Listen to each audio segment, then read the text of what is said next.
मृत्युलोकी आम्हा आवडते परी नाही एका हरिनामे विना विटले हे चित्त प्रपंचापासून वमणते मणी बैसलेसे सुख बराय स्वतःचा अनुभव या अभंगातून सांगतात.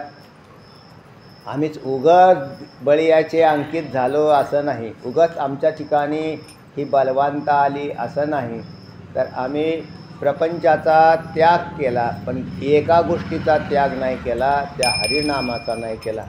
प्रपंचामध्ये म्हणजेच या प्रपंचाचं इथलं नाव आहे मृत्यूलोक. तुकोबरायांनी आता प्रपंच असा शब्द न वापरता मृत्यूलोक असा शब्द प्रयोग केला. ज्या लोकामध्ये सगळे पदार्थ मृत्यूने ग्रस्त आहेत त्याचं नाव मृत्यूलोक. इथले लोक मृत्यूने ग्रस्त आहेत ते मृत्यूलोक. याच्यात एक संजीवनी आहे आणि ते आहे हरीचे नाम. जो कोणी हे नाम घेईल त्याला संजीवनी मिळेल, म्हणजेच अमृताची प्राप्ती होईल. नाम हे अमृतापेक्षाही गोड आहे, थोर आहे, मोठं आहे. परिणामाच्या दृष्टीने सुद्धा अमृतापेक्षा श्रेष्ठ आहे. अमृत पिणारा देव हा हरिनाम घेत नाही, पण या मृत्यूलोकातले हरिभक्त मात्र हरिनाम घेतात. ते या इंद्राईपेक्षा श्रेष्ठ बनले. आमच्या हरिभक्त म्हणून वैकुंठाला जातात, स्वर्गाला नाही जात. इंद्र कुठं जातो? कर्माधिक कर्म, इथले मृत्यूलोकातले यज्ञाधिक कर्म करतो आणि स्वर्गाला जातो. आमचे हरिभक्त स्वर्गाला नाही जात, स्वर्गाईपेक्षा वरती असलेल्या वैकुंठादी लोकाला जातात. कसे जातात? तर हरीचं नाम घेऊन जातात. म्हणजे हरीचं नाम हे वैकुंठ लोकाला जाण्यासाठीचं तिकीट आहे. ज्याला कोणाला जाण्याची इच्छा असेल तर त्याने मागाशी सचिन विचारत होता, तो म्हटला स्वर्गाला जायचं असल्यावर काय करावं लागतं.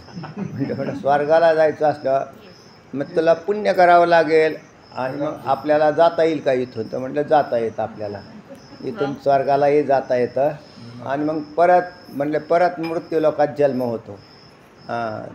त्याच्यामध्ये म्हणून स्वर्गाला जाणारे देव खरं अमृत पिले नाहीत. आमचे हरिभक्त वास्तव अमृत पिले. कारण वैकुंठाला गेलेला पुरुष पुन्हा मृत्यूलोकात जन्म घेत नाही. हे तर त्या स्वर्गापेक्षा श्रेष्ठत्व चालं का नाही. आणि स्वर्गामध्ये असणारे देह, स्वर्गामध्ये असणारे भोग हे वैकुंठातल्या भोगाच्या निम्म्यापेक्षाही खाली आहेत, म्हणजे कनिष्ठ आहेत. म्हणजे स्वर्गातले भोग स्वर्गामध्ये राहणाऱ्या देवांना ज्या वेळेला ते वरचं वर्णन ऐकतात वैकुंठाचं, त्यावेळेला त्यांच्या लक्षात येतं की आपल्यामध्ये बरंचसं कमीपणा आहे. जसं आता आपण या ठिकाणी मृत्यूलोकात आहोत. इथले सारे लोक मृत्यूने ग्रस्त आहेत आणि स्वर्गातले लोक आपल्यापेक्षा श्रेष्ठ आहेत, म्हणून थोडासा आपल्याला हेवा वाटतो त्यांचा, किंवा आपल्यापेक्षा ते कसे येतं भोगदिव्य आहेत आणि मृत्यूने ग्रस्त नाहीत ना, त्याला मृत्यूलोक नाही म्हटला जात स्वर्गाला. म्हणजे स्वर्गामध्ये जो जन्म होतो तो प्रगट होतो. त्या स्वर्गामध्ये तो देह धारण करूनच प्रगट होतो. तिथे आईच्या गर्भात जावं लागत नाही. कुठं? स्वर्गात. तिथे आई बी नाही आणि बापही नाहीत. स्वर्गात आई बाप नाही, तर स्त्री आणि पुरुष आहेत. आणि मृत्यूच्या वेळेला 4 जण खांद्यावर घेऊन जात नाहीत, तर त्याचा देहाचंच विसर्जन होऊन जातं. म्हणजे त्याला जन्माच्या दुःखापासून वाचला, मृत्यूच्या दुःखापासून वाचला, जरा क्षयव्याधी याच्यापासून वाचला. तिथली माणसं म्हातारी होत नाहीत, मरतात, नाश पावतात, पण म्हातारी होत नाहीत.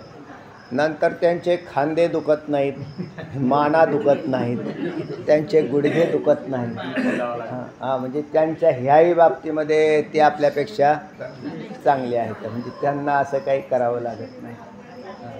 आणि मग म्हणजे तिथल्या ज्या लोकांचं वर्णन चाललं आहे, आपण ते देह असे, पण ते मरतात. म्हणजे मृत्यू नाही त्यांना असा नाही, तर त्यांचं आयुष्य संपलं की ते मृत्यूलोकात जन्म घेतात. मग त्यांनी पाहिलं की आमच्यापेक्षा वैकुंठ लोक भारी, कसं काय गेले असतील बरं ते? स्वर्गीचे अमरा इच्छिताती देवा मृत्यूलोकी व्हावा जन्मावा नारायण नामे होऊ जीवनमुक्त कीर्तनी अनंत गावे. आता ना कीर्तनच करील मी, मृत्यूलोकात गेलो कीर्तन करून नाचेल, असं कोणाला इच्छा आहे? इंद्रा. म्हणून इंद्रादी देवांना असं वाटतं की चला, कारण कीर्तनाचा महिमा एवढा आहे हां, हरिनाम वेली पावली विस्तार, फळे फुली भारी ओल्हावली, तेथे माझ्या मना होय पक्षीराज. तुकोबराय म्हणतात, जे माझ्या मना या हरिनामाचं चिंतन करायला तू पक्षीराज हो. आणि मग काय हे त्या हरिनाम वेलीला फुलं येतात, फळं येतात, ती मी आनंदाने काय करीन, सेवन करील, अशी तुकोबरायांची इच्छा आहे. आणि तुकोबरायांची इच्छा तर त्यांनी लोकांनाही सांगितलं, हो तुम्ही एक काम करा, काय ते हरिनाम घ्या, आणि देवाचं नाम घेतल्यावर काय होईल, अनंत पुण्य होईल. हरिमुखे म्हणा, हरिमुखे म्हणा, पुण्याची गणना हो न करी. हां, आता तुम्ही बी थोडी प्रमाणात देत जा मला. हां, त्यांना महाराज करायचेत म्हटलं. त्या हरीचा मुखाने नामस्मरण केल्यावर इतकं पुण्य होईल, इतकं पुण्य होईल. काय होतं, याचे दृष्टता आपल्यासमोर नसल्याने हरिपाठाला आल्यावर किती पैसे मिळतात हे तुम्हाला माहितीच नाही. आणि तुम्हाला ज्यांना माहीत झालं ना, मला नाही वाटत कोणी घरी राहील म्हणून, सगळे पळत येतील, पण त्यांना त्याची किंमत माहीत नाही ना. ते म्हणले व किती मिळत असतील महाराज, अंदाजे तरी सांगा ना. ते मिळत असतील बा 500-600 रुपये नावं पडत असतील एका आधी हरिपाठाला गेल्यावर. 500-600 रुपये नाही, 5 लाख कोटी, 5,000 कोटी. मी आता ते बी कमी संख्यात सांगू राहिलो, कारण त्याच्यात किंमतच इतकी मोठी आहे. म्हणजे हजारो अब्जावधी कोटी एवढी या हरिनामाची किंमत आहे. पण ज्याला कळत नाही ना, त्याच्या दृष्टीने काहीच नाही. म्हणून इथे जे हरिभक्त भगवंताचं नामस्मरण करतात त्यांना तिकीट काढायला वैकुंठ लोकाचं किती पैसे लागतील. तर इथे मृत्यूलोकात हजारो जन्म घेऊन हरिभजन केल्यावर तो कुठे जातो असतो, वैकुंठाला. एवढे कॅल्क्युलेशन करत बसा तुम्ही, इतके लागतील. तर एवढे त्या तिकिटाची किंमत आहे. वैकुंठादी स्वर्गादी लोक जरी पुण्याने प्राप्त होत असतील तरी स्वर्गाला जाण्यासाठी लागणारं पुण्य अल्प आहे. म्हणून तुम्ही जरी इच्छा केली की या आम्ही हरिपाठाला येतो देवा आम्हाला स्वर्गाला जायचं आहे, तर तुम्ही इझिली जातात, म्हणजे सहजतेने जातात. कारण त्याची किंमत फार म्हणजे उलट देव म्हणाल की एवढ्या मोठ्या पैशात हात जाऊ राहिला आहे आणि इच्छा कशाची करतो, स्वर्गाची. मग तुम्हाला काय पाहिजे, वैकुंठादी लोकांमध्ये जायचं. इथे खाली कोणी राहायचंच नाही. म्हणून झाडून हरिभजने हे धवळले जग, चुकविला लाग कळीकाळाचा. कळीकाळाचा लाग चुकवणं हरिनामाने कसं शक्य आहे हो. तुकोबराय म्हणतात हरिनामाने शक्य. कारण आमच्या हरीच्या भक्तांना आम्ही हरिनाम जे घेतात त्यांना आम्ही कुठे घेऊन जातो, वैकुंठाला. आणि वैकुंठातले लोक मरतात का नाही, चुकविला लाग. आणि मग इथले लोकांना कुठे घेऊन गेले, वैकुंठाला. असं म्हणजे तुम्ही इथे माणसांना इथून उचललं. वेदांताचा सिद्धांताप्रमाणे जीव ब्रह्म ऐक्य ज्ञान जोपर्यंत होत नाही तोपर्यंत मृत्यूतून बाहेर पडत नाही. पण तो भागच वेगळा आहे. ब्रह्मज्ञानाचा भाग हा पूर्णतः वेगळा आहे. म्हणजे या मृत्यूलोकात जो कोणी निर्गुण निराकार परमतत्वाचं आत्मज्ञान ब्रह्मज्ञान संपादन करतो आणि त्याच्यानंतर तो पुन्हा जन्म घेत नाही, हा अगदीच सिद्धांतयुक्त आहे, त्याच्यात काही शंका नाही. मग तुमचा हरिनाम जो मनुष्य घेतो तो मुक्त होतो. याला संगती लावताना बरेच कीर्तनकार असे म्हणतात की मग हरिनामाने काय झालं, त्याच्या मलविक्षेप गेला आणि नंतर ब्रह्मज्ञानासाठी गुरुला शरण गेला. तुकोबराय म्हणतात गुरूंकडे जायची गरजच नाही. एक गुरु असले तर पुष्कळ झाले, तुमचे धर्मगुरू असतील तरी काम होऊ शकतं. म्हणजे गळ्यात माळ घातली, रामकृष्ण हरी म्हणून सांगितलं ते म्हणतात, त्यालाही सांगतात. याचा परिणाम काय होईल, या रामकृष्ण हरिनामाचा परिणाम काय आहे, वैकुंठ आदी लोकाशी प्राप्ती. आम्ही कुठं म्हटलं निर्गुण निराकार मोक्ष. निर्गुण निराकार मोक्षाची प्राप्ती नाही सांगायची तुकोबरायांना. ते म्हणतात सलोकता समीपता स्वरूपता सायुज्यता, हे मोक्ष नाहीत का. मोक्ष कशाला म्हणतात, मुक्तीला. कोणती मुक्ती, मृत्यूपासून काय झाले, मृत्यूपासून सुटका झाली त्याची. ठीक आहे, मृत्यूपासून सुटले आणि मृत्यूपासून सुटले तर पुन्हा जन्माला आले का, ते नाही आले. आम्हाला फक्त एवढं सांगा की इथे जन्माला आला का, तो नाही आला. कुठे गेला ते आम्ही पाहू. कुठे गेला तर त्याला वरती नेला. पण ते वर हा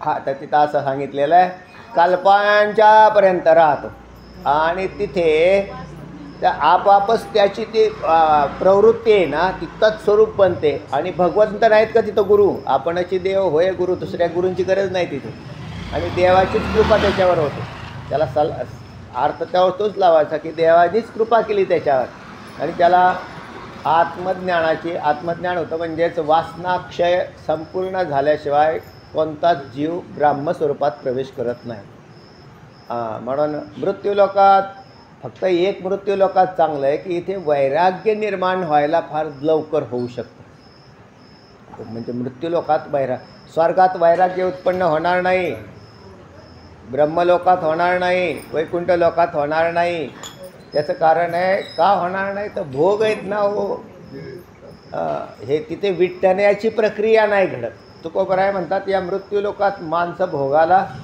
विटू शकतात विटू शकतात विटतात असं नाही म्हणायचं पण विटू शकतात आणि कसं तर ज्या वेळेला पदार्थाचं स्वरूप दर्शन काल तुम्हाला म्हणलं होतं की पदार्थाचं स्वरूप दर्शन जर झालं तर माणसाला त्याच्यात तुच्छता तयार होते आणि स्वरूपाचं दर्शन जर नाही झालं तर त्याला तुच्छता वाटत नाही त्याला असं गोड लागतो तो विषय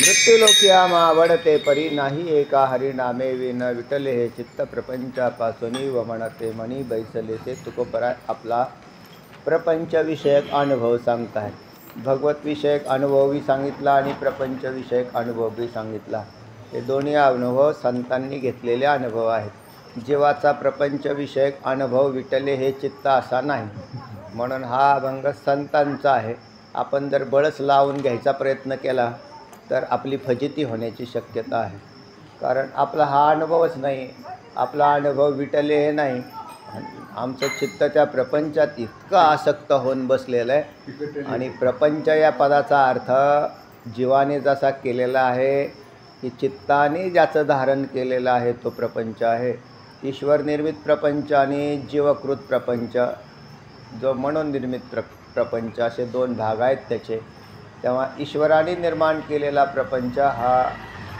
जीवाला त्रस्त करत नाही तर मनाने निर्माण केलेला प्रपंच मनोनिर्मित कामना वासना इच्छा या साऱ्या गोष्टी त्या दुःखदायक अशा ठरतात एरवी जो निर्माण झालेला प्रपंच आहे तो असा दुःख देताना दिसत नाही पण जीवाला दुःख झालेलं दिसतं एखादी गोष्ट तुम्हाला अपेक्षेपेक्षा जास्त दिली समजा 5 मुलं दिली तर काय पेढे वाटत असेल बरं हा तर पहिले 5 पांडव झाले म्हटले मला 5 पांडव पण त्यातले 4 जण मेले तर त्याला काय झालं 4 तर म्हटला देवा कशाला हे 5 दिले बरं 4 मारायचे होते तर 5 कशाला दिले एकच द्यायला पाहिजे होता का नाही असा बऱ्याच वेळा प्रपंचात अनुभव येत राहतो किंवा 5 दिले पण 5 जर त्यातले 4 काढून घेतले तर त्या एकाचं सुद्धा सुख राहत नाही माणसाला एवढे कशाला त्यातले 2ही काढले आणि 3ही राहिले तरी ते आनंदी राहणार नाही एकही गेलं तरी आनंदी नाही राहणार तो तेवढा नखा जायला नको होता तर अशा प्रकारची या प्रपंचाची रचना आहे तो प्रपंचात काही पदार्थ गेला त्याच्यातही अनुकूलतेचा वियोग हा दुःखाला कारण आहे अनुकूल पदार्थ एक तर प्राप्त होऊ नये आणि झाला तर त्याचा वियोग होऊ नये प्रतिकूल पदार्थ प्राप्त होऊ नये प्राप्तच होऊ नये पण तो प्रतिकूल प्राप्त झाल्याशिवाय राहत नाही आणि अनुकूल गेल्याशिवाय राहत नाही संयोग आणि वियोग या गोष्टी या प्रपंचात चाललेल्या असतात जे पदार्थ संयोगाने प्राप्त होतात त्याचा वियोग हा होत राहतो आणि जीवाला वियोग खटकतो संयोग झाला त्यावेळेला तो आनंदी होतो अनुकूल पदार्थाचा चित्ताला संयोग झाला की आनंदी होतो तुकोबरायांच्याकडे शेती वाडी घरदार महाजनकी किराणा मालाची दुकानं होलसेलमध्ये सावकारकी अशा प्रकारचे व्यवसायाचं स्वरूप होतं बोलोबांनी सगळा प्रपंच तुकोबरायांच्या गळ्यात घातलेला होता आणि तुकोबराय चांगल्या पद्धतीने करत होते या तिघांच्यात तुकोबराय बोलोबा महाराजांना चांगले दिसले, त्यांनी तो केलाही प्रपंच चांगला. पण एक 3-4 वर्षानंतर असा विवेक जागा झाला. विवेक हा 2 पदार्थाचं पृथक्करण करतोच, आणि त्याच्यातला विवेक जागा होणं म्हणजे चित्तात वीट उत्पत्तीचं हे पहिलं साधन आहे. ज्याला विवेकच होत नाही त्याचा विटलं चित्तन काय, कसं चित्त विटेल त्याला विवेकच नाही आहे. खिचडी करून तसाच खातो, आणि त्याला पृथक्करण करण्याची जी बुद्धी आहे ती ज्या वेळेला तयार होते तिथून पुढे विटण्याची प्रक्रिया तयार होते. काल आपण चांगला दृष्टांत घेतला होता, नाही आले ते किंवा त्याचा चित्त विटण्यासाठीचा विषय होता तो. बाकी काय आपण खात नाही ते असं बी काही नाही, सगळे लोक खातात. आणि कारण त्याचा आपल्याला इतकं फार आपण खोलात जातो असंही काही नाही. आणि याचं कारण आपल्या बुद्धीत सांगणं वेगळं आणि खाणं वेगळं आहे. कारण ते म्हणतात पण ठीक आहे ना, जाऊ द्या ना, असेल ना, काय झालं आपल्या डोळ्याच्या मागं काय झालं असेल ते पाहू द्या, आत्ता तेवढे द्या. कारण तितका विवेक चित्तात नाहीच आहे त्याचा, आणि इतक्या बारकाव्याने पाहणं इथपर्यंत घडत नाही. तेव्हा पदार्थाचं जसं स्वरूप असतं तेच स्वरूप बाहेर पडत असतं. प्रपंचाचं स्वरूप असत जड आणि दुःखरूप आहे वेदांती सांगतात. आणि जीवाच्या दृष्टीने ते असत मरू द्या, तिकडे जडही मरू द्या, पण दुःख नको आम्हाला बा. बाकी काय आम्हाला तुमचं ते बाकीचं काय तिकडे असेल ते असं. तर लोकांना सगळ्यांना जर प्राप्त झाली असती प्रपंचामध्ये तर कोण या देवाला पूजलं असतं बरं, कोणी देवाला पूजलं असतं. तुकोबराय म्हणतात आहे ना, वैद्यवाच होती जीवा तरी कोण ध्याते देवा. या देवाची पूजा कोणी केली असती जर समजा गेलं की वैद्याने लगेच नीट करून पाठवून दिलं, जा हे तुमचा माणूस घेऊन. पैशाची काही कमी नाही लोकांच्याकडे, किती पैसे देतील, पण आमचा माणूस वाचला पाहिजे. तर याचा अर्थ आहे अनित्यम असुकम लोकम इमं प्राप्य भजस्व माम.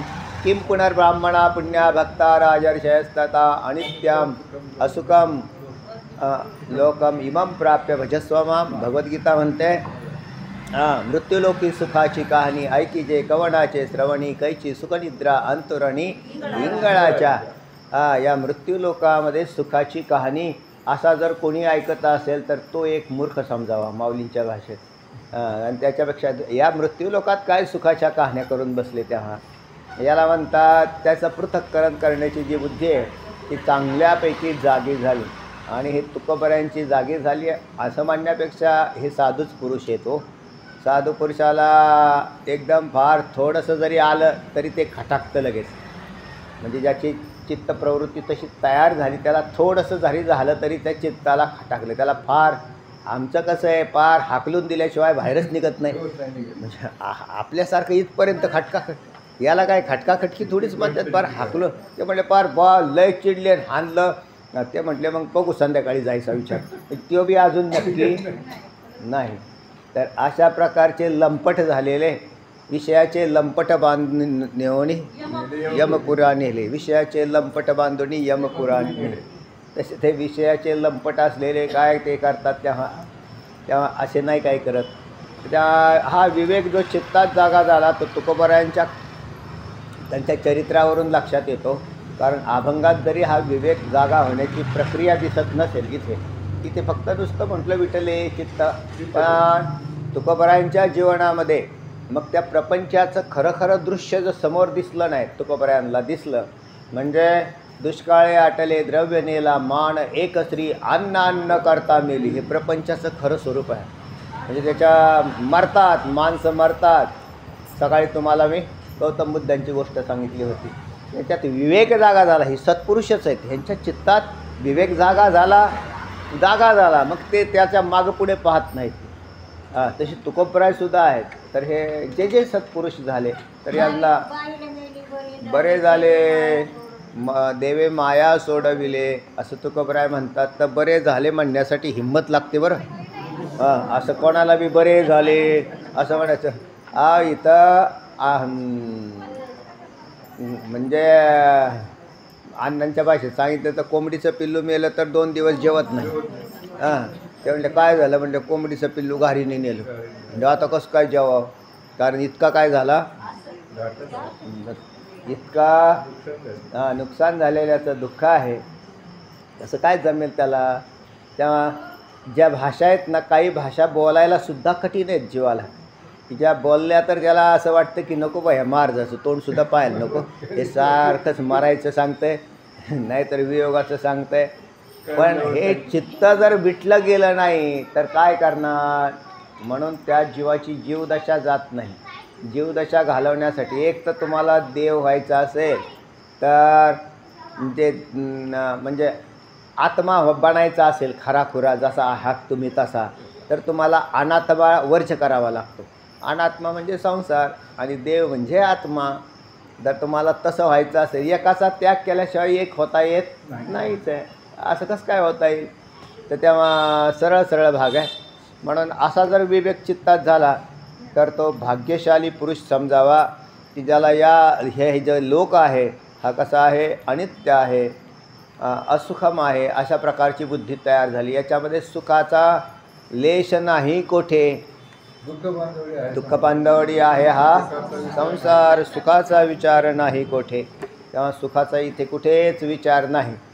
पण तरीसुद्धा बांधवडी दुःखाने असलेल्या प्रपंचात सुख शोधण्यासाठी जीव अगदी धडपड चाललेली त्याची, किती काय करू, कुठून काय करू, कुठून काय करू. आणि त्याने एक साधारण जजमेंट मांडलेलं आहे. काय त्याचं जजमेंट असं आहे की धन असेल तर सुख आहे, अशा प्रकारची एक लोकांची अत्यल्प बुद्धीच्या लोकांची ही संकल्पना आहे की धन आहे तर सुख आहे. म्हणजे धनाचा अन्वय हा सुखाच्या अन्वयाला हेतू आहे. म्हणजे धन अन्वय म्हणजे असणं, आणि धन असलं की सुख असतं, असा अन्वय त्या बुद्धीमध्ये, जीवकृत बुद्धीमध्ये आलेला आहे आणि तो खोटा आहे. धनाने सुख नाही प्राप्त होत, धनाने भोजनाची प्राप्ती होते. धनाने फार झालं तर पाणी मिळेल, थोडेफार विषय प्राप्त होतात, पण सुख नाही प्राप्त होत. सुखाचा धनाशी अन्वय नाही. बरं, धनाने भोजन प्राप्त झालं तरी सुख मिळेल याचा अन्वय बी नाही तसा. म्हणजे भोजन केल्यामुळे सुख मिळालं. एखाद्या माणसाचं कोणतरी मेलेलं आणि त्याला चांगलं पक्वान्नाचं ताट आणून दिलं, ज्या नाव किती बी सुंदर तुमच्या आवडीचे पक्वान्न दिले, त्या भोजनाने सुख मिळते का त्याला? नाही. तो म्हणतो हे अन्न विषा समान लागतंय मला, हे अन्न एकदम विष झालं. त्या म्हणते का हो, विष कसं काय झालं? तुम्ही आमच्याबरोबर नेहमी पार्टीमध्ये असंच बोलायचा की कितीतरी वाढान काय मजा आनंदाने खात होते, आज काय झालं? तर आज त्या म्हणून अन्न हे सुखाला हेतू नाही, अन्न सुखाला हेतू नाही. तर चित्ताची जी एक अवस्था बांधली गेलेली, त्या अवस्थेचा विषय आहे. तुकोबरायांनी या प्रपंचाचं स्वरूप पाहिलं. हा प्रपंच अनित्य आहे. बायको मेली, बैल मेली, एकच बैल राहिला होता, आणि मग आता आणखीनचं म्हणजे दुष्काळ द्रव्य होतं तेही गेलं. जे धनसंपदा होती ते लोकांना ज्यांचे ज्यांचे देणे होते ते वाटून टाकले तुकोबरायांनी. बहुतेक लोक असं नाही करत, दुसरी गावं सोडून जातात, फार पळून जातात, पण मग त्याच्यातून असे मार्ग काढत असतात. तुकोबरायांनी त्याला सामोरे गेले आणि सगळं दिल्यानंतर त्यांच्या लक्षात आलं की या प्रपंचाचं स्वरूपच जर असं असेल तर एक असा पदार्थ हवा की जो पदार्थ नाशिवान नाही. आणि मग त्यांच्या पांडुरंगाकडे लक्ष गेल्यावर पांडुरंग लक्षात आला की या जगतामध्ये एक देव असा आहे की जो अविनाशी आहे. प्रपंच विनाशी आहे, क्रियावान आहे, चंचल आहे. तर तेव्हा असं तुकोबरायांचं निरीक्षण त्यांनी केल्यानंतर ॲक्शन घेतली. परमार्थ हे महाधन जोडी देवाचे चरण. तेव्हा तुकोबरायांनी ह्याचं निरीक्षण केलं, परीक्षण केलं आणि ॲक्शन घेतली. कारण त्याच्याशिवाय काही जमत नाही. नुसतं असं ऐकून ऐकून काहीच नाही. ते चावट बनतात माणसं ऐकून ऐकून. फार झाले तर इतके चावट बनले की त्यातलं ते सगळं अगदी तोंडपाठ झाल्यासारखं होतं, पण चित्तात कुठेच काय बदल होत नाही. तर अशी काही माणसं आहे. काय करा, तुकोबरायांचे ते पाहिल्यावरती स्वतःमध्ये बदल करून घेतले आणि याला परमार्थ म्हणतात. स्वतःतला बदल जर नाही केला तर तो परमार्थ नसल्याच जमायतो, शून्य आहे तो. म्हणजे स्वतः काहीच सुटलं नाही आणि तर त्याचा नसल्यातच जमायतो. म्हणजे लोकांना सांगण्यात आणि वास्तवता अनुभवण्यात जमीन आसमानाचं अंतर आहे. तेव्हा विटले हे चित्तप्रपंचापासून हे म्हणायला फार सोपं आहे आणि अंगी बाळगायला फारच अवघड आहे. त्याला तुकोबरायांनी आपल्यावर कृपा करायला पाहिजे बा, तर आपलं काहीतरी ठीक होईल, नाही तर आपलं काय खरं नाही. जर संतांनी आपल्यावर कृपा नाही केली तर काय खरं आहे आपलं, तेव्हा आपलं काय खरं नाही. हे बडबड बडबड करणं काय खरं आहे का, तेव्हा काय खरं नाही ते. तर तेव्हा तुकोबरायांनी, माऊली ज्ञानोबरायांनी, या साधू संतांनी जर आपल्यावर कृपा केली तर आपल्याला, म्हणून आपण अभंगाचं चिंतन करत असताना तुकोबरायांच्या भूमिकेतून करतोय. हे वैयक्तिक त्याचा मी केलेला तरी अनुवाद आहे, याचा आणि आपला काही काडीचा संबंध नाही. तर आपल्याला अशी अवस्था यावी अशी फार तर आपण काय करू, संतांच्या चरणी प्रार्थना करू. तेव्हा आम्हाला असं, आता आम्हाला कुठं ते दिसतंय हो. मी तुम्हाला तेच सांगितलं ना. तुम्हाला एखाद्या माणसाला, आता मी काल तुम्हाला ते जिलेबीचं स्वरूप सांगितलं आणि तुम्हाला आत्ता जर जिलेबी आणून सगळ्यांना दिली तर ते महाराज म्हणले एवढीच कसं काय आणली, 2 किलोत एवढी लोक कशी काय बसतील का.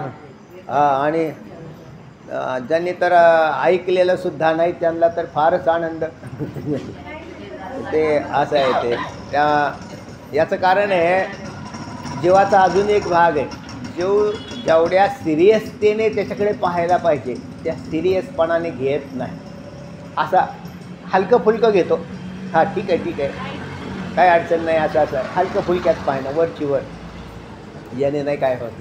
म्हणून पूर्णतः संसाराचा धिक्कार करण्याची क्षमता ज्यांच्याकडे आहे तर त्यात संतांचा आहे. जाळोनी संसार बैसलो अंगणी, तुकोबराय म्हणतात आम्ही या संसाराला आपुलेनी, संसारा आगी आपुलेनी हाते लावोनी मागुते पाहू नये. तुकोबरायांची वाक्य आहेत बा. संसारा आगी काडी लावून परत त्याच्याकडे पाहायचं नाही, तर हे असंभव गोष्ट आहे. साधूंकडूनच या गोष्टी संभवनीय आहेत. म्हणून म्हटलं की म्हणजे आपली जर काही हानी जर झाली आणि तुम्हाला जर दुःख वाटत असेल तर तुम्ही या अभंगाचे अधिकारी नाहीत. तुम्हाला जर हानी झाली नाही लगेच असं दुःख फार का साबित झालं, म्हणजे काय करावं असं झालं आपलं, असं मग ते म्हणजे आता काहीतरी उपाय पाहिजे आम्हाला. मग उपाय काय, तेव्हा डोंबलाचा, याच्यात काही उपाय शिल्लक नाहीत. प्रपंच जसा असेल तसा भोगावा लागतो आणि म्हणूनच वैराग्य तयार व्हावं लागतं. आपला काल एक थोडासा विषय झाला होता की या मृत्यू लोकातले जे विषय आहेत ते यांचं स्वरूप अगदीच मलिन गलिच्छ असं आहे. पण आपल्याला म्हणजे त्या भगवंताने अशी आयडिया केलेली आहे की त्याला त्याचा विसर पाडलेला आणि वरून दिसायला हे विषय कसे दिसतात, हा ते गोमटे तयासीचा विषय हे गोमटे आवडती. आपण पे नाही दिठे तया स्वसुखाचे सदा खराटे, तयासीचा विषय हे गोमटे आवडती. तेव्हा असे हे गोमटे विषय आवडतात जे प्राणिया कामी भरू, देहाची वरी आदरी म्हणून पडला विसरू. आत्मबोधाचा असा विसर पडलेला आहे. तर तेव्हा त्याच्यामुळे मग असं आहे ते याच्यामध्ये ते काय हो, सगळं झाकलं गेलेलं आहे, त्याला पाहतच नाही तर मग त्याला पाहिलं असतं की लगेच उघड दिसला असता. म्हणजे यातले विषय आम्ही कुठे पाहतो.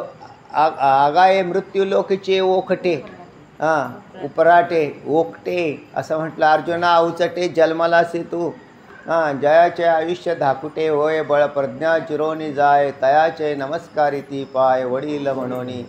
जव बाळ बळी आवाडे, तव भा नाचे वाडे कोडे. जव बाळ बळी आवाडे, तव नाचे आवडे, तव भोजे कोडे. आयुष्याने माले अंतुलीकडे, हे ग्लानीची नाही, तुका आयुष्य चाललेलं आहे त्याचंही काय वाटत नाही. तेव्हा जन्मलिया दिवस दिवसे हो लागे, जयाची ऐसे. ज्याचं जन्मल्यानंतर प्रत्येक दिवस हा क्षणाक्षणाला नाश चालला, अनित्यम असुखम. जन्मलिया दिवस दिवसे हो लागे काळाच्या ऐसे, परंतु तरीसुद्धा त्याच्याकडे तो पाहत नाही है ना.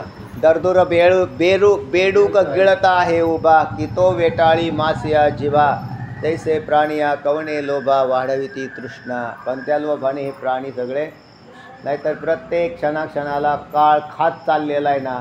आणि मग हे कळायला पाहिजे का नाही, हे प्रपंच नाशवंत आहे, पण आजी तसं काही कळताना दिसत नाही. तर तेव्हा सगळं इथे अमंगलच आहे या मृत्यू लोकामध्ये.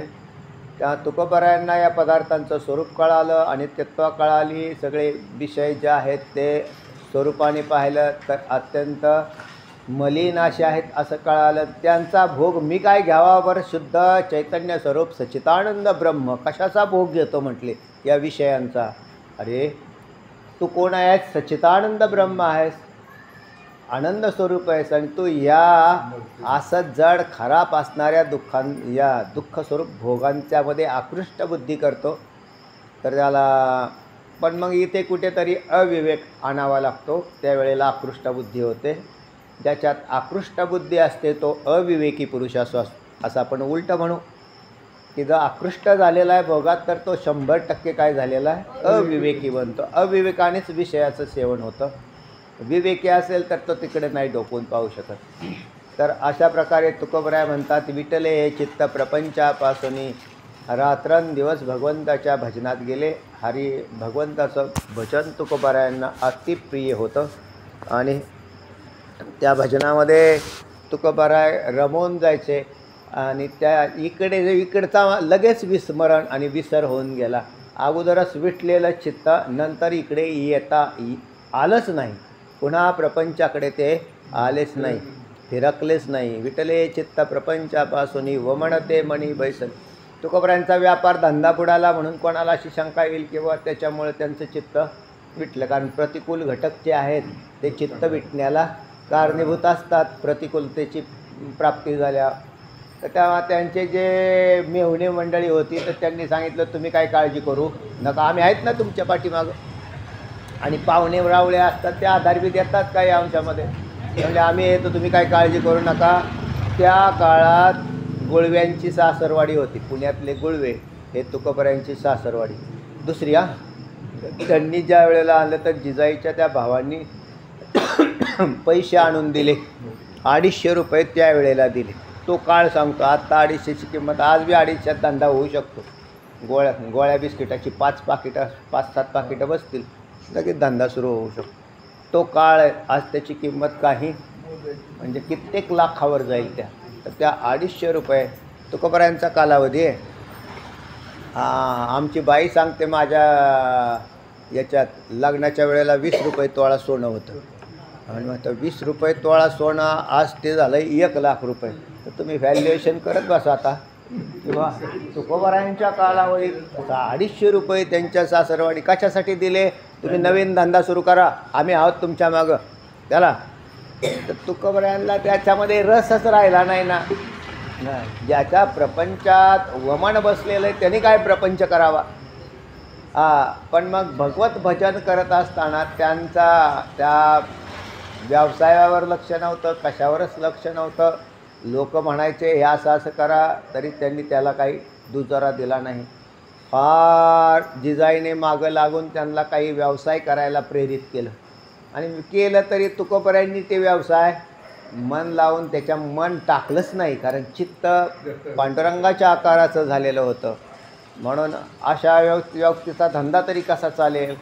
आणि मग प्रत्यक्ष पांडुरंगाने त्यांचं घरदार सांभाळायला सुरुवात केली. जोपर्यंत जीव आपल्या सगळ्या कुटुंबाचा बोजा आपल्या खांद्यावर घेतो तोपर्यंत देव तिकडे डोकूनसुद्धा कधी पाहत नसतो. आणि त्यावेळेला तुकोबरायांनी या प्रपंचातून पूर्णतः विराम घेतला आणि बाहेर पडले. त्या पांडुरंगाने त्यांचा प्रपंच सांभाळला. त्यांचा प्रपंच कोणी सांभाळला असं म्हणेल तर देवाने सांभाळला. एवढी पोरं हे आणि मग 4 पैसे कुठून का होईना जिजायला समजा कामाधंद्याला खुरपायला टुरपायला इकडं तिकडं जायच्या, काम करून यायच्या आणि मग तेवढं चालवायच्या. पण यांचा कधी तपास लागला नाही तुकोबरायांचा. तेव्हा हे त्यांच्या चरित्रातून लक्षात येतं. हे उगाच फालतूवाणी बोलले असं नाही, तर हे सत्यवाणी आहे. तेव्हा विटले चित्त प्रपंचापासून वमणते मणी बैसलेसे. वमनाला जसे कोणी हात लावत नाही, उलटीला कोण हात लावतं, हात लावत नाही. लांबून पाहिलं तरी त्याची किळस येते. त्या वमनाची सासू सान जावयाचा दृष्टांत माहिती तुम्हाला, त्यामुळे मी काय आता सांगणार नाही. तर तेव्हा अशा किळसवाण्या स्थितीमध्ये त्या जावयाने तरी का खावी ती खीर, तर का खावी तर त्याने ते पाहिलेली असल्यामुळे नाही खाल्ली. पण दुसरे मात्र फुरक्यावर फुरक्या फुरक्यावर फुरक्या, येऊ द्या अजून येऊ द्या अजून असं चाललं होतं. तर तेव्हा दुसरे म्हणजे कोणते पाहून घ्या. आणि तुकोबारायण यासारखे जे साधू आहेत त्यांना मात्र विटले चित्त प्रपंचापासून वमणते मनी बैसलेस. जय जय मृत्यूलोकी आमावडते परी नाही एका हरिनामे विना विठले हे चित्त प्रपंचापासून वमणते मणी बैसलेसे. तुकोबाराय म्हणतात, आमचं चित्त या प्रपंचातून विटलेलं आहे, अर्थात त्याची आवड मनातली नष्ट झाली म्हणून ते विटलं. ज्या माणसाला जो भोग आवडत नाही तो त्याच्यासमोर आल्यावर तर म्हणतो कशाला आणला हे, आपल्याला तर हे नाही लागत, हे नाही चालत, हे आवडत नाही. आणि आवड असेल तर चित्त विटत नाही. आवड गेली की चित्त विटलं असा त्याचा अर्थ होतो. ज्या विषयीची आवड नष्ट झाली मग ते आपोआप त्या चित्तामध्ये त्याचा वीट येतो. आणि जो पदार्थ आवडतो तो कधीच विटला जात नाही. विटलेला सुद्धा खातात लोक. एखादं चांगलं झालेलं असेल भाजी आणि आवडीची असेल तर सकाळच्याला ते परतून खाते. ते म्हणले विटलं तरी खातील ते, कारण त्याच्या आवडीचं असं येते. म्हणून विटलेला सुद्धा पदार्थ त्या व्यक्तीला आवड असल्यावर चांगला लागतो, म्हणजे तो त्याचा दोष पाहत नाही. आणि जेव्हा चित्त विटलेलं असतं त्यावेळेला दोषच दोष समोर दिसतात. स्वरूपाचा दोष दिसतो, गुणांचा दोष दिसतो, त्याची अनित्यता दिसते, असं आपण कालपर्यंत चिंतन केलं होतं. आणि तुकोबारायांना या प्रपंचाची अनित्यता पाहिली त्यांनी. गुणांनी पाहिलं तर याच्याकडे काही गुण नाही, सगळं दुर्गुणच आहे. स्वरूपाने पाहिलं तर दुःख बांधवडी. आणि म्हणून याच्याविषयी चित्त विटलं. देव कसा आहे तर देव सत्य आहे, अनित्य नाही. संसार अनित्य आहे, देव सत्य आहे. सत्य साच खरा असं जसं नाव वर्णन केलं म्हणून इथे नामाचाच विषय घेतला आहे. तसं तुकोबारायांनी नाम विठोबाचे बरे. तर त्या आम्हाला हरिनामाची आवड आहे असं कारण हरिनाम सत्य आहे, साच आहे आणि खरं आहे. दिसायला सगळे पदं सारखीच दिसतात त्या अभंगात, पण तसा अर्थ नाही. तर अनित्यता, ज्याच्यामध्ये अनित्यता नाही, ज्याच्यात दुःख नाही, ज्याच्यामध्ये दुःखाचा भाग नाही, अनित्यता नाही, आणि जे अतिशय गोड आहे, घ्यायला अति गोड आहे, असं नाम तुकोबारायांनी निवडलं. म्हणून प्रपंचिक पदार्थावरचं चित्त विटलं. राहायला तर शरीरात राहत होते, पण शरीरातले ते नव्हते. तर असे झालेले तुकोबाराय ते म्हणतात आम्हाला मग प्रपंचाचं विटलं याचा अर्थ असा बी नाही की तिरस्कार केला.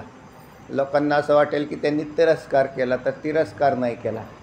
जगातले जे जे लोक दिसायचे तर त्यांच्याबरोबर राहताना ते दिसत होते, नाहीतर मग त्यांनाच विटून पार निघूनच गेले आणि कोणाशीच बोलले नाही. असं याला काही विटणं असं नाही म्हणत. तर मनातली आवड नष्ट होणं हे विटणं आहे. आणि तुकोबाराय समाजाबरोबर राहिले, कारण त्यांना खरं तर समाजाबरोबरच राहायचं होतं. समाजातच त्यांना याच्यासाठीच आले होते. ते समाजाला योग्य दिशा देण्यासाठी. जसा मागच्या अभंगामध्ये म्हटलं की ऋषींची वचनं साच आणि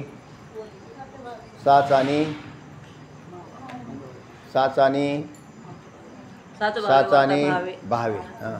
साच आणि भावे वर्ताया आम्ही या ठिकाणी आलो. तेव्हा याच्यासाठी तुकोबाराय साचही सांगितलं, भावाने सांगितलं, आणि लोकांना त्याच्यानंतर तुकोबाराय हे इतके मिसळले की मग ते हरिकीर्तनामध्ये दंग होऊन गेले. भगवंताच्या नामामध्ये दंग व्हायचे. त्यांच्या आवडीचा विषय नामच होता. आणि मग समाजामध्ये तुकोबारायांनी या नामाची ख्याती वाढवली. तिसऱ्या चरणामध्ये तुकोबाराय म्हणतात काय, सोने रुपये आम्हा मृतिके समान, माणिक पाषाण खडे जैसे, असा. तर प्रापंचिक 2 घटकांचा विचार या अभंगामध्ये आलेला आहे. त्याच्यामध्ये संपत्ती एक सांगितली आणि स्त्री एक सांगितलेली. हे सर्वात बलवान विषय आहेत. जीवाचे सगळ्यात बलवान विषय कोणते असतील तर हे दोन आहेत. याच्यातून जो सुटला तो साधू होईल आणि जर नाही सुटला तर तो पामर होऊन जातो. कारण हे दोनच विषय त्याला पामर भूमिकेमध्ये घेऊन जातात. अगदी तो पामर होऊन जातो. म्हणून पहिल्या विषयाचं वर्णन आलं आहे 3ऱ्या चरणामध्ये की सोने रूपे आम्हा मृतिके समान. सामान्य माणसाला सोनं आणि रूप, रूप म्हणजे चांदी. रूप हा शब्द गेला तुम्हाला आता इकडे वेदांत शास्त्राच्या ह्याच्यात पाठीमागे गेला ना कुठेतरी, रजत म्हणून तुम्ही वापरतो. तर त्या सोनं, आणि सोनं तर आवडीचा विषय आहे. महिलांच्या सगळ्यात जास्त आवडीचा विषय सोनं. पुरुषांना आवडत नाही असं काही नाही, पण महिलांचा जास्त आवडीचा विषय आहे. बरं, त्यांना त्याच्यात परवानगी आहे बरं का. म्हणजे महिलांसाठी सोन्याचा वापर करायला परवानगी. सोनं हा पवित्र धातू आहे, तो अंगावर लिहायला शास्त्राची परवानगी एका दृष्टीने. म्हणजे त्या जसं तुळशी पवित्र आहे तसं सोनंसुद्धा पवित्र. सोनं हा धातू पवित्र आहे. सोन्याचे अंगठे घालत जा. त्या दिवशी होते ना त्यांच्याकडे ते, हां, तर ते अशा सगळ्या बोटात होत्या. बोटच खाली नाही तुमचं सर. हां, दोन्ही आणि दोन्ही हातात असे ते इकडून असे ते पेटी लावत होते ना. माझी नेमकी नजर गेली ती चकचक करत होती.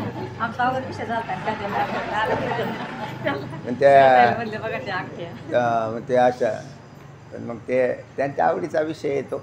चला, तर मग घालतात लोक. पण तर एका दृष्टीने मी तुम्हाला एक दृष्टी सांगितली त्याच्यातली, की त्याच्यात पवित्रता सोन्याच्या ठिकाणी आहे आणि त्याला पवित्र धातू मानलेला. सगळ्या धातूंचा राजा कोणता असेल तर तो सोन्याला पवित्र धातू. सांसदिक मोठेपणा आहे त्याच्या ठिकाणी, पवित्रता आहे. पण तुकोबारायांच्या दृष्टीने मोठेपणा नाही आणि पवित्रपणाही नाही. कशावरून? या अभंगावरून लक्षात येतो की तुकोबारायांच्या दृष्टीने नाही. आपल्या दृष्टीने जरी असला तर म्हणून काय तुम्ही सोनं बाहेर नेऊन फेकून दिलेलं थोडंच आहे. तेव्हा तुकोबारायांनी स्वीकारलं नाही म्हणजे 100%च त्याचा स्वीकार नाही केलेला. आणि त्याच्या म्हणून सोन्याचा आता पूर्वीच्या काळामध्ये नव्हता त्याचा एवढा जास्त बोबाट, पण सध्या जास्तच बोबाट झाला. कारण जगतामध्ये सोन्याची फार मोठी मागणी आहे जगामध्ये. आणि काय लोक ठेवतात. प्रत्येक माणसाकडे पाहिलं तरी सोनं पुष्कळ मोठ्या प्रमाणावर धातू सापडतो. आणि परंपरागत आपल्याकडे तो आहे सुद्धा. म्हणजे बहुतेक सगळ्या गोरगरिबाकडे सुद्धा काही का व्हायला थोडं सोनं तरी ठेवतंच ते. तर असा ठेवलेला आहे.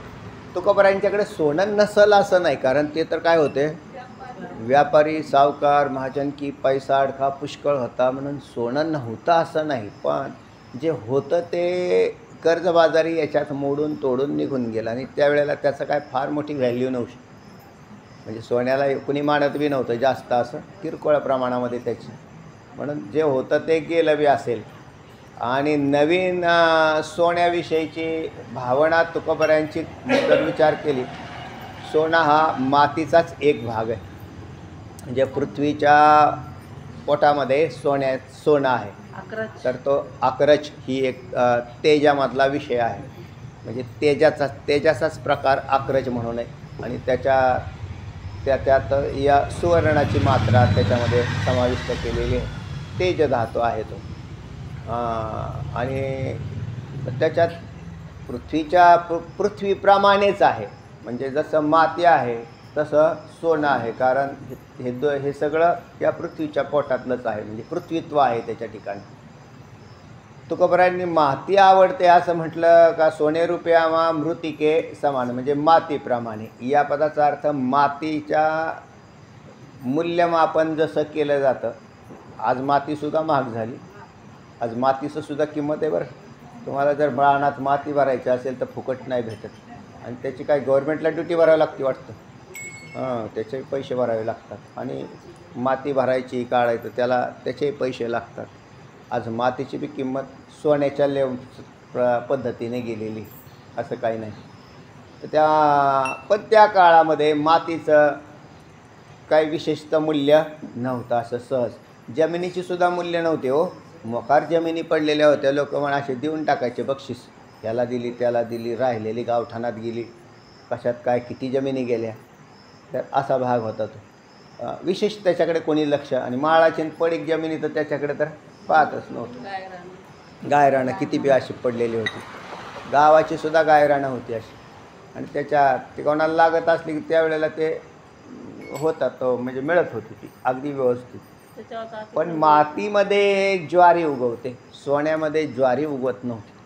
म्हणजे सोन्याच्या तुकोबरायांच्या दृष्टीने काय होतं, सोन्याला जरी किंमत असली त्याही काळात तरीसुद्धा मग मातीला त्यावेळेला मातीची किंमत आपण जसं म्हणायचं, अहो ते काय माती मोल गेलं हो, आम्ही ते धान्य केलं पण ते माती मला आपल्याकडे एक बोलण्याची अशी म्हणच होती, ती माती मोल झालं ते काहीच नाही. माती मोल झालं म्हणजे मातीला काही मोल नव्हतं.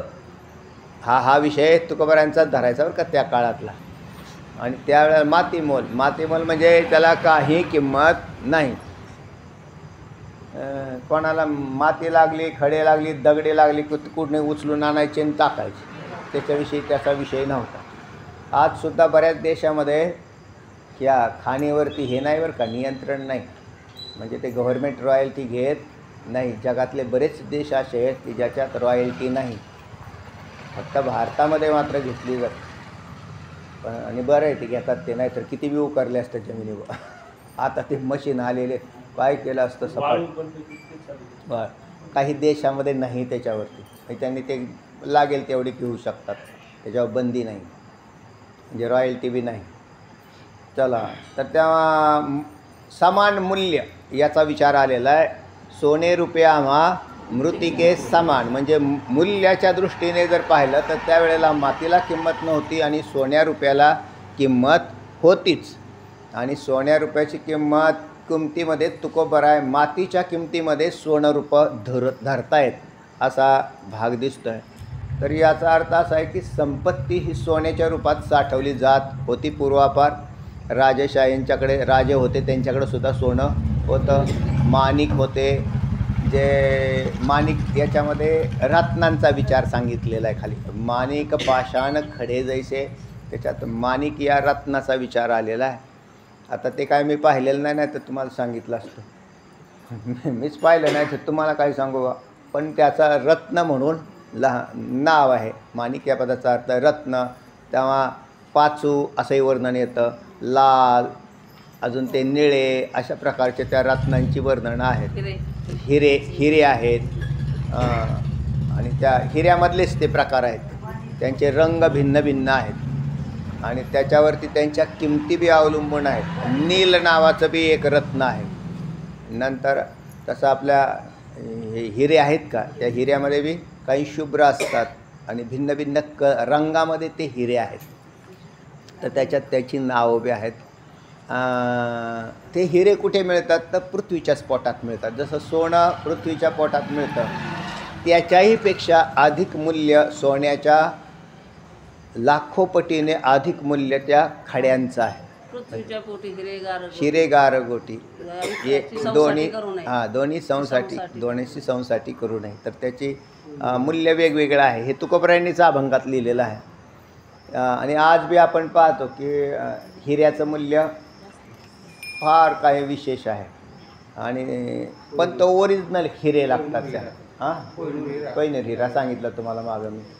तर तेव्हा तसं त्याचा ओरिजिनल जो हिरा आहे, तो हिरा काय म्हटले तुकोबराय हिऱ्याचं वर्णन करताना, हिरा ठेविता ऐरणी वरी मारता जो घणी, तोची मोल पावे खरा, ऐरणीचा होय चुरा, करणीचा होय चुरा, ऐरणीचा करणीचा होय. तर त्याच्यामध्ये ते तिथं आलेलं आहे. पण दृष्टांत कशाचा आला आहे, हिऱ्याचा. खरा हिरा ऐरणीत तरी घुसतो, नाही तर घणात तरी घुसतो, असं तुकोबराय म्हणतात. घन म्हणजे वरून मारला जातो त्याचं नाव घन, आणि ज्याच्यावर ठेवलेला आहे ती ऐरण, आणि वरून टाकला तर हिरा फुटला का, नाही फुटला. त्याचा जर चुरा होता असेल तर तो हिरा कसा. म्हणून तो हिरा एक तर ऐरणीत घुसतो, काय असला पाहिजे बा कठीण तो, कारण तो लोखंड छेदून जातो.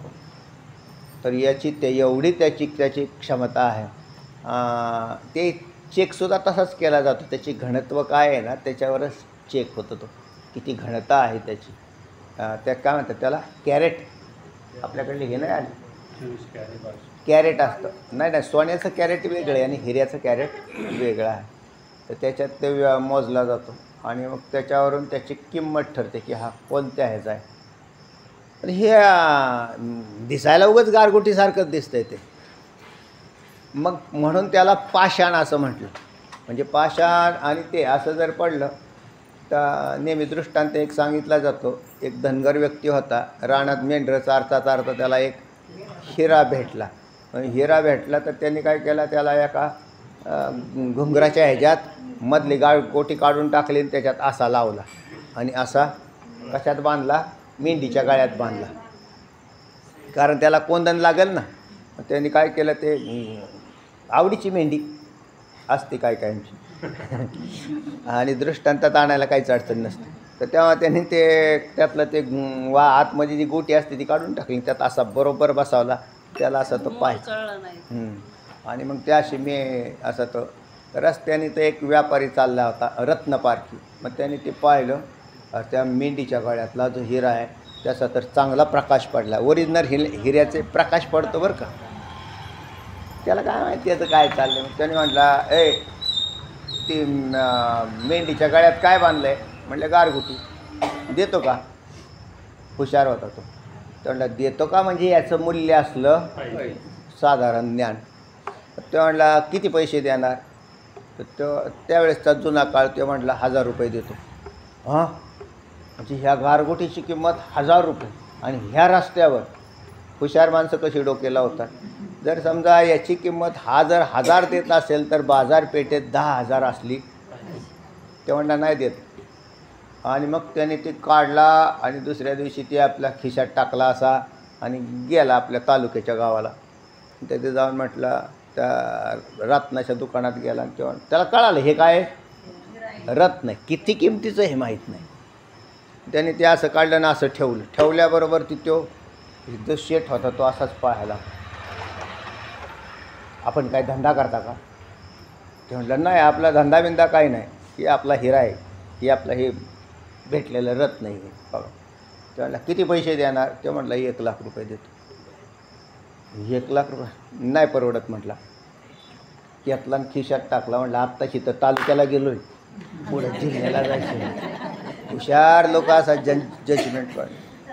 आणि मग तिथून काढला आणि ते जिल्ह्याच्या रत्नपारखीकडे गेला, मोठं दुकान पाहून.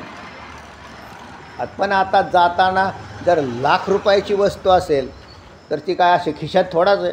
त्याने ती व्यवस्थित पॅकिंग बिकिंग केलं, बॅग घेतली, बॅगेत ठेवला. फार मोठा माल आहे तो. आणि मग ती घेऊन गेला आणि मग तिथं गेल्यावर अशी बॅग उघडली आणि असा ठेवल्याबरोबर तिथं म्हटलं की बहुतेक व्यापारी दिसतोय हा. तेव्हा कितीला घेणार? तेव्हा म्हणले आता आमची त्यांनी ते पाहायला पारख बिरख केली आणि त्यांनी लगेच किंमत सांगितली 50,00,000 रुपये देतो. 50,00,000 रुपये म्हटलं की ते म्हटलं नाही परवडत. परत पॅक बिक केला. ते म्हटलं वा माणूस कुठून आला आहे काहीच माहीत नाही.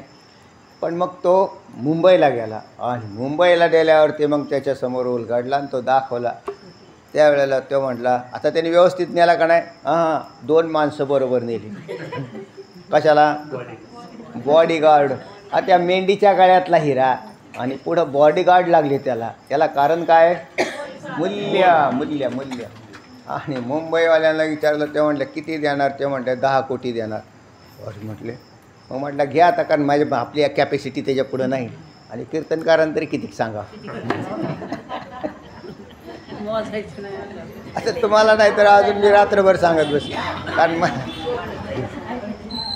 त्या याचा अर्थ त्याचं मूल्य काही असू शकतं. सोन्याचं मूल्य ठराविक आहे, पण हिऱ्याचं मूल्य ठराविक नाही. म्हणून सोन्यापेक्षा हिरा हा श्रेष्ठ.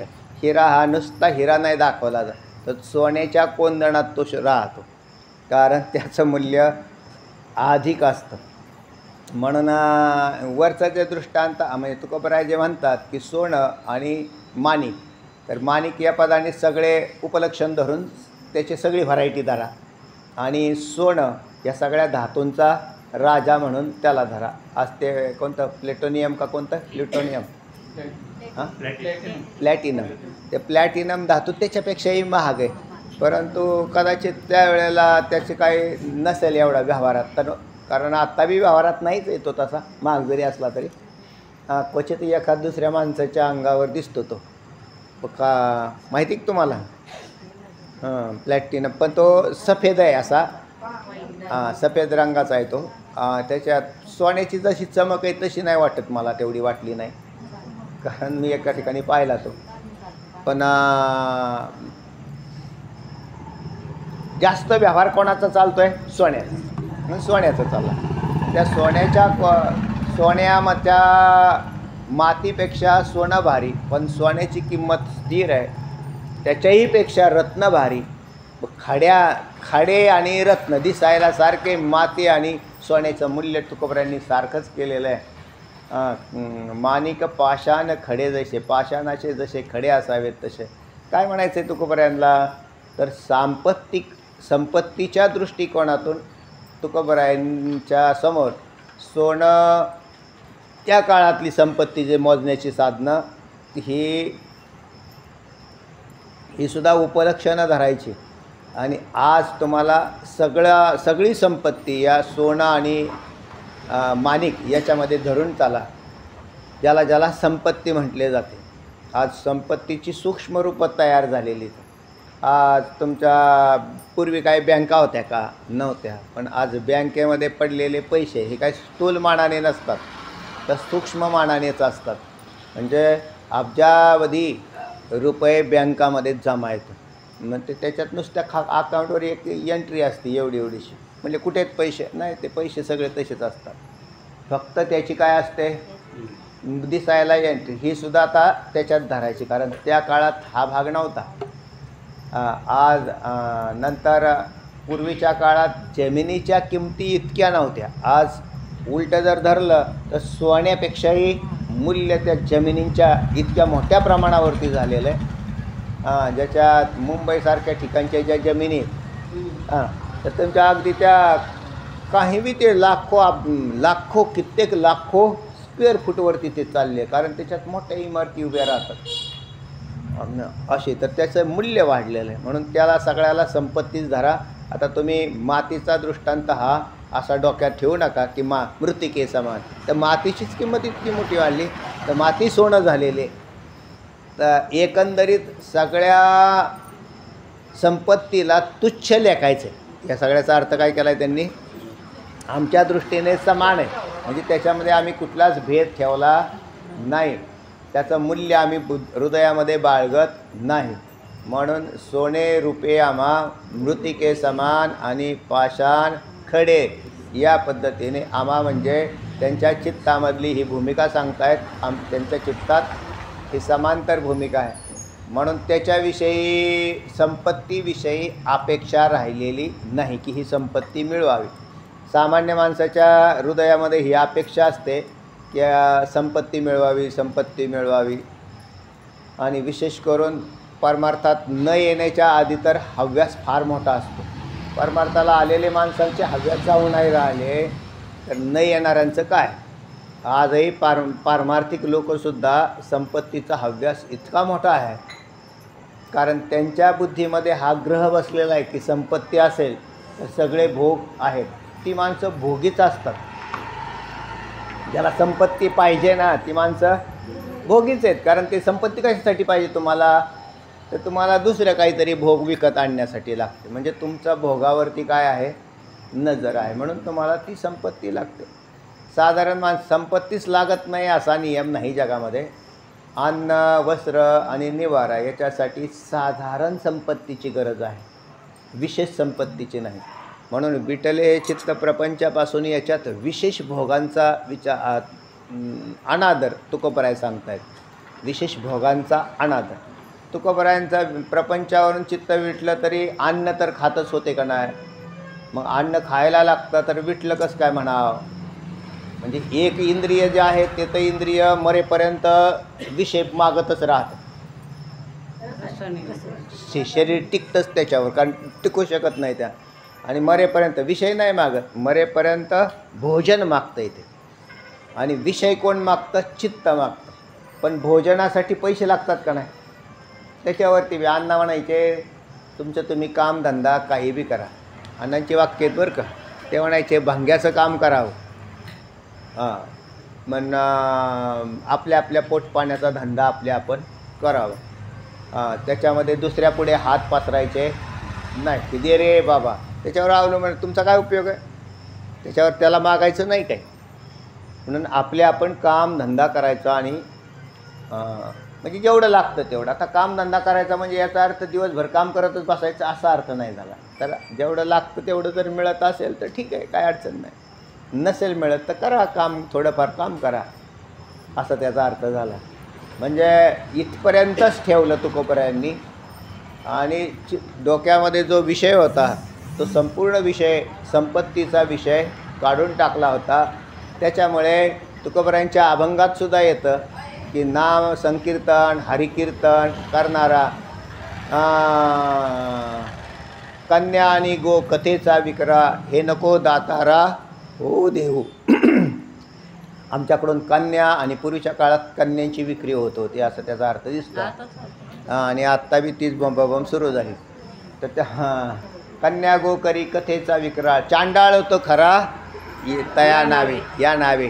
तुकोबराय म्हणतात त्याला चांडाळ आहेत. कन्या आणि गो, कन्या गो करी कथेचा विक्रा, कन्या गायी आणि कथा यांची विक्री होता कामा नये असं प्रमाणे बरं. ते म्हणजे कथेची विक्री होता कामा नये. विक्री कधी केली जाते, व्यापार कधी होतो, ठरवून काम केलं जातं त्याला व्यापार असं म्हणतात.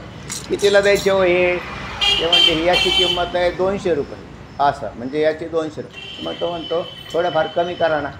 बरं म्हटले 20 रुपये कमी कर, 180 रुपये दे. हा काय झाला? याला व्यापार म्हणतात. जे जे लोक याचा व्यापार करतात, तुकोबरायांनी त्याला असं सांगितलं, तुकोबरायांच्या गाथेतच आहे की त्यांच्यासाठी स्पेशल नरकाची व्यवस्था केलेली आहे. अहो म्हणले पण ते तर कीर्तन करतात, प्रवचन करतात, कथा करतात. ते म्हणले ते कथा करू, रामायण सांगू नाही तर भागवत सांगू, त्याला आम्ही कुठे पाठवून देऊ? नरकामध्ये. देती घेती नरका जाती. तर त्यांनी तुकोबरायांनी त्याचं स्पष्टीकरणच केलेलं आहे. म्हणजे विक्री करता कामा नाही, हा तुकोबरायांचा मुख्य बेस आहे, त्यातला दुसरा बेस नाही. कथेची विक्री होता कामा नये,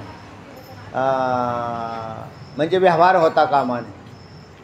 नाही तर त्याच्यासाठी तर आणखीन दुसऱ्या अभंगात शिव्याच दिलेल्या आहेत त्यांनी, म्हणजे खासच शिव्या दिलेल्या आहेत. तर तेव्हा चला मग ते एकंदरीत तुकोबरायांना संपत्तीचा विटाळ होता.